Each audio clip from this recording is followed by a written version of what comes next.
Any Jewish person that votes for Democrats hates their religion, they hate everything about Israel, and they should be ashamed of themselves. Donald Trump had a Biden-like moment, honestly. You know, Biden says that if you're not voting for Democrats, you ain't black. You have Trump here saying to Jewish Americans, if you're not voting for Republicans, you're not a good Jewish person. Now, that's just the beginning of some of the statements that Trump made while appearing on Sebastian Gorka's radio program. Let's get into some more of it in just a moment, but Cenk, thoughts on what Trump said there, just right off the bat? Yeah, so look, first let me be fair. When people that are Muslim voted for Trump back in 2016 and 2020, I couldn't believe it. And I had family members who did it. And I was like, he said he would ban us from the country. Have you lost your mind, right? So I get that as a concept, except I'm from a Muslim background, so I'm asking my, members in my community, are you guys sure? Because that doesn't sound right to me, right? When you're not in that community, that's crazy. So imagine if I said, if you're not voting for Trump, you're not really black. What right do I have to say that? That's nuts, right? Or Biden, it doesn't matter, right? And so for him to say that they're not good Jews if they don't vote for him, absurdity. By the way, of course, as I've said many, many times before, 70% of Jews on average vote for Democrats historically in this country. So are you saying 7 out of 10 Jewish Americans aren't really Jewish because they're not voting for your stupid ass? A lot of mainstream media don't give you honest news. We do, you know why? Because of you. Paid membership on YouTube makes all the difference. Hit the join button below and you become the hero that sustains us. Joe Biden has defended Israel and its far-right government every step of the way. There have been a few moments where he rhetorically, critiqued the war on Gaza, but it was all rhetoric.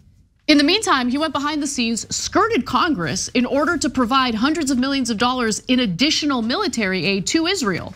Went around Congress to do it, unilaterally gave them more money for this war. So I don't really understand what the point is here when you literally have the head of the Democratic Party doing anything and everything Israel would like, okay? But Sebastian Gorka asked about, some of the Democrats have been criticizing Benjamin Netanyahu. Trump, what do you think about that? Let's listen.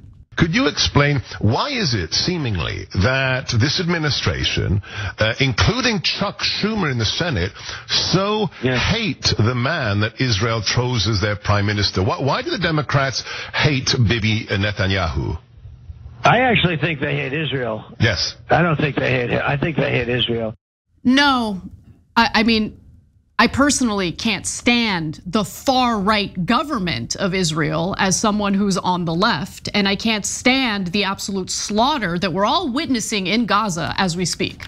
That is not an indictment of Jewish people. That is not an indictment of Israeli civilians. It is an indictment of the leadership in Israel.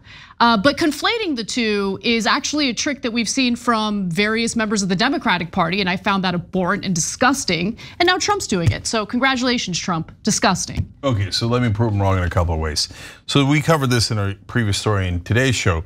Only 15% of Israelis want Netanyahu to stay in office after the war in Gaza ends. Interesting. So are 85% of Israelis against Israel? But that's how Trump's mind works. Support the dear leader, otherwise you're disloyal and not good enough, right? So if you're in Israel, you must support Israel's leader. And if you're here in America, you must support Donald Trump. Except, here's another problem with that way of thinking. Current leader of America is Joe Biden. So are we betraying America if we don't support Joe Biden? Of course, none of this makes sense. He's an idiot. Israelis don't want Netanyahu. So now it's absurd. And then, by the way, now back to Jewish Americans. This was last month.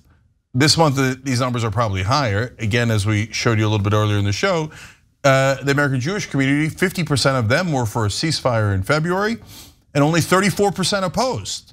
So again, majority of Jewish Americans want a ceasefire, but apparently they're being disloyal to themselves for wanting peace for themselves and for their loved ones in Israel. Listen, Cenk, according to Trump, these Jewish people betraying their faith. I really believe they hate Israel, and they also see a lot of votes. Don't forget, when you see those Palestinian marches, even I'm amazed at how many people are in those marches. And guys like Schumer see that, and to him it's votes. I think it's votes more than anything else, because he was always pro-Israel. He's very anti-Israel now. Any Jewish person that votes for Democrats hates their religion, they hate everything about Israel, and they should be ashamed of themselves, because Israel will be destroyed. You have Iran now making a nuclear weapon. None of that would have happened with me. That's a big thing. Cenk, it's amazing. My favorite part, and this might be the most hilarious lie that Donald Trump has ever told. Chuck Schumer is anti-Israel. Chuck Schumer is anti-Israel. That's the funniest thing I've ever heard. Okay, I don't know anyone more pro-Israel than Chuck Schumer. So, by the way, you want to know who else can't stand Benjamin Netanyahu? Donald Trump. Exactly what I was going to say. Yeah. He's saying that about Schumer because Schumer said, "Hey, Netanyahu's got to step down," and he said it because he loves Israel and he wants to protect. Schumer wants to protect Israel, and he thinks Netanyahu's doing damage, and he's right.